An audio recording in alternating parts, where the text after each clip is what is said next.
Let's talk to Dan Hodges, commentator for the Mail on Sunday. It's been another funny week, and it's only Tuesday. Dan, very good morning to you.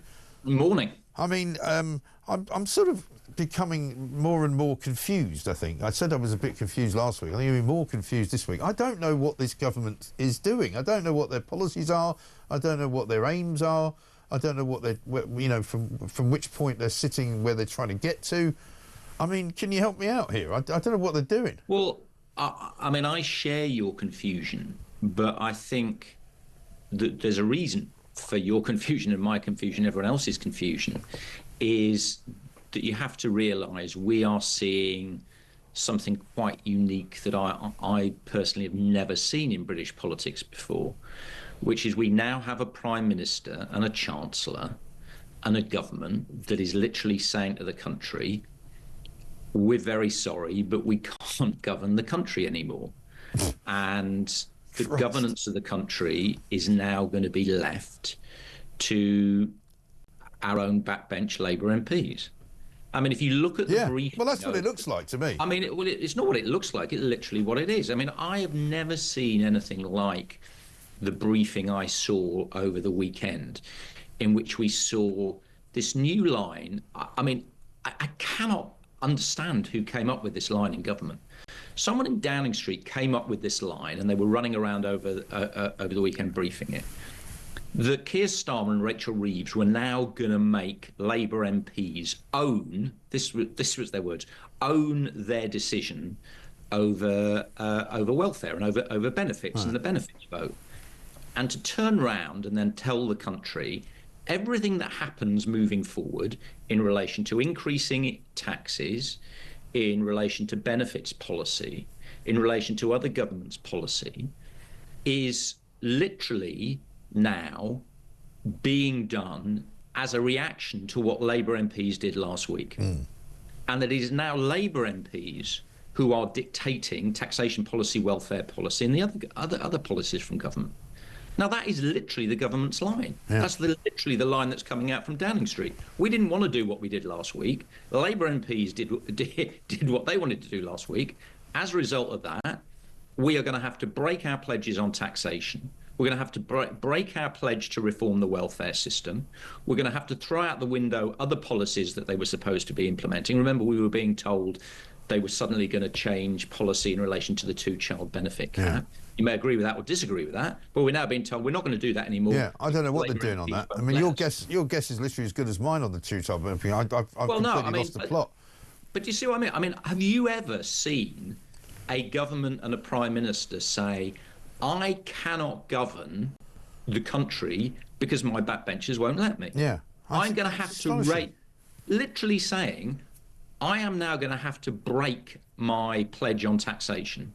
My Chancellor is going to have to break her pledge on taxation because we're being forced to by Labour MPs. I mean, the only equivalent I can remember is obviously when Theresa May obviously was in the midst of a series of Brexit votes when the House of Commons just would not let her move forward. Right. But we all remember how that ended up. And again, this is a Prime Minister and a government that has a 117 majority. Right. I mean, it's just, it's staggering. I don't know what they think I literally don't know what they think they're doing. No. I mean, I don't think they know what they're doing. Well, I'll tell you what, I've been summing up the way the government's currently running with this clip of Pat McFadden talking about the alert test that's coming on the 7th of September, because if you can make any head nor tail of this as well, you're a better man than I am. Check it out. So we tell the public well in advance that the test is coming, so everyone knows the date and the time. And when it comes to vulnerable groups, for example, potential victims of domestic violence, we have specific communication with charities in that field, and there is advice on the government alert website for people to opt out of the test if they want to. We don't want people to opt out, but we understand there might be circumstances where the people are particularly vulnerable where they'll choose to do so. Do you think he asked to be the guy that delivered that message? I'm going, I'm sorry, there's quite a lot of things going on in the world at the moment. I'm not sure an emergency test of an alarm, which may or may not be of any use to anyone, is going to be worthwhile. Look, I don't mind it. I don't mind how, we live in a dangerous world. There may be occasions. Yeah, but would you trust them to send a message out at the right time? Yeah, I mean, but I mean, the key thing about this, I don't mind that. The question I would have, though, I mean, you've touched on it, is why now, right? Why be doing something like this now?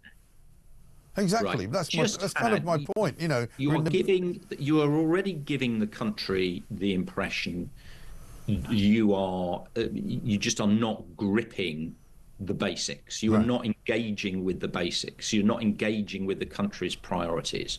Just park this sort of stuff for a while. Just park it for a few weeks or months. Just give the country the impression you actually have some idea of how to get a grip of government and of power. Yeah. No one is interested in this sort of stuff. No, listen, I'm getting every single day. The core issues. Yeah, every single day, Dan, I'm getting more calls from people and more voice notes, more messages, more tweets from people who are talking about the word fairness all the time. All the time, the word fairness is what's coming up.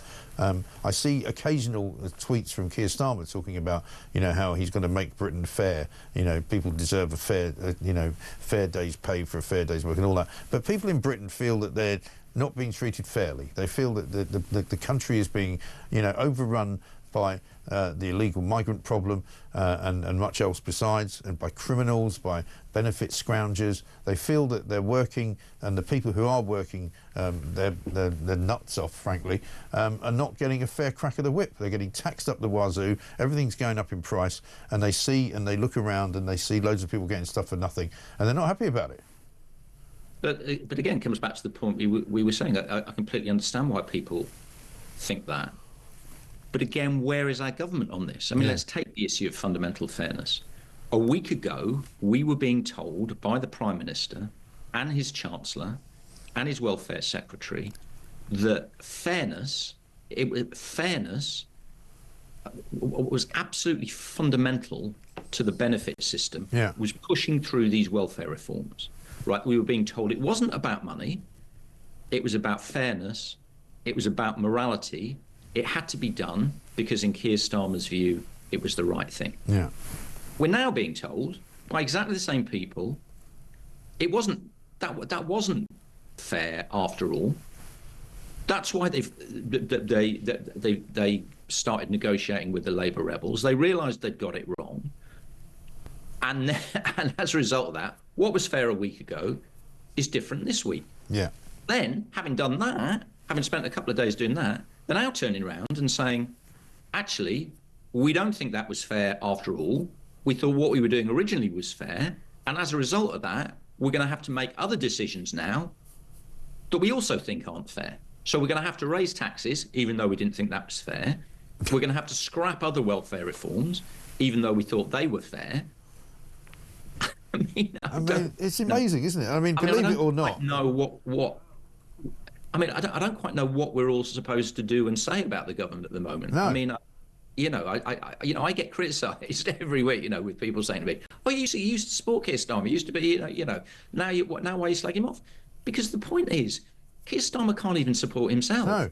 Well, there's nothing to support. He's telling us all one day, this is absolutely fundamental, this is absolutely fair, this is absolutely a core belief of mine. Yeah. And then he turns around the next day and says, literally said a week and a half ago, "Oh yeah, all that stuff I was saying about immigration, didn't really mean it. No. Didn't really mean it. Somebody else put it in my speech. Yeah, I didn't read it first." Properly. It's just extraordinary. And he doesn't believe in anything. He actually said the words the other day. He was speaking and he did one of these, Q&As somewhere. And he talked about how, he believed in, helping working people to get on in life. And then he said, "I literally don't believe in anything else." And I don't know whether it was clumsy language, but he actually said, "I don't believe in anything else." Do you remember when he initially did that Island of Strangers? Yeah, we've been playing the clip. And remember, was it when he was attacked in the House of Commons by the leader of the Welsh Nats at Prime Minister's Questions, and turned around with absolute indignation, absolute fury and indignation, when she dared to say, you don't really believe this, do you? Right. There's nothing you can't hold a position in a week that you actually believe. Turned around with absolute indignation to her, and then a few weeks later turned around and said, "Yeah, she's right. I didn't mean it." Wasn't she the one? Wasn't she the Plaid Cymru woman that he had to apologise to because he was so rude to her? Exactly. Because he can't take any criticism at all. And also, we watched that. House of Commons. Yeah, we watched that clip very carefully because when he denied, wanting to have said it. He said it with a lot of conviction. That was not a man who was reading off a script. That was a guy who was saying something that he clearly believed in. And if he's not, he's a very good actor, which I never thought I would say because he doesn't appear to be very good at public speaking. But it was one of his better speeches, actually. It looked like he actually knew what he was talking about, and he looked like he was in full command of what he was saying. So for him to then say it was like the first time I read it, I'm not sure I buy that anyway. Well, exactly. But the point is, if the Prime Minister is not himself, frankly does not believe himself what he is saying to the country, if he doesn't believe himself the policies he's putting before the country, right? How can he expect anybody else to believe in what he's saying or support his agenda? I know. It's quite remarkable. We've actually got, this team I've got here is so good, Dan. They've actually dug out the Liz Saville Roberts clip when she put that question from her party at Plaid Cymru to Starmer. Have a look. This Prime Minister once spoke of compassion and dignity for migrants and for defending free movement. Now he talks of islands of strangers and taking back control. Somebody here has to call this out, Mr. Speaker. It seems the only principle he consistently defends is whichever he last heard in a focus group. So I ask him, is there any belief he holds which survives a week in Downing Street? Yes, the belief that she talks rubbish. Yeah, see, that was very much below the belt, and he later apologised for it, right? But there's a couple of things. Firstly, just as an aside, there's Rachel Reeves having hysterics on the front bench, thinking it's the funniest thing she's ever heard. Yeah. Put that to one side. Yeah. What Liz Saville Roberts said was absolutely true, wasn't it? Yeah. We've literally just seen it's absolutely true. Totally. As I said, he acts with absolute outrage. But what she said was right, because a few weeks later he turned around and said, "Yeah, she's absolutely right. I didn't believe a word of it." Yeah. It's incredible. It really is quite incredible. Again, we could do this all day, but we can't really because, unlike Keir Starmer, we actually have some rules that we have to follow and regulations, everything. Let me ask you about Norman Tebbit. Finally, I mean, Kemi Badenoch's come out and said he was an icon of British politics. Nothing yet from Keir Starmer. I don't know whether he's going to say anything about Norman Tebbit's death at 94. Did you have many dealings with him? No, I never met him, but obviously he was one of the sort of dominant figures in British politics when I was growing up. I mean, to be perfectly honest, his politics certainly weren't my politics. But I mean, when I heard the news of his death, I mean, the thing I did think, and maybe this is just a product of sort of just getting a bit old, a bit long in the tooth, but I think it did kind of bring home that I do think there is a big disconnect now between the stature of politicians we had, even 20, 30 years ago, and the stature of the politicians we've got now. I mean, he was, whether you liked him or loathed him, he was just such a huge figure in British politics and such a huge influence over the nation. Yeah, and such a massive influence over Margaret Thatcher as well. And I can't help thinking back as well to that dreadful day when they bombed the Brighton Hotel.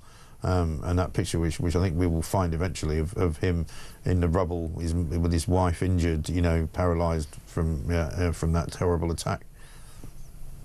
Yeah, I mean, obviously we've been talking quite a bit the last few days about the pressures that modern politicians face. Yeah. Well, politicians back then had quite a few pressures they had to face as well. Yeah, they did, absolutely. Dan, good to see you. Thank you very much indeed. Dan Hodges, commentator of the Mail on Sunday there, with his views on Norman Tebbit.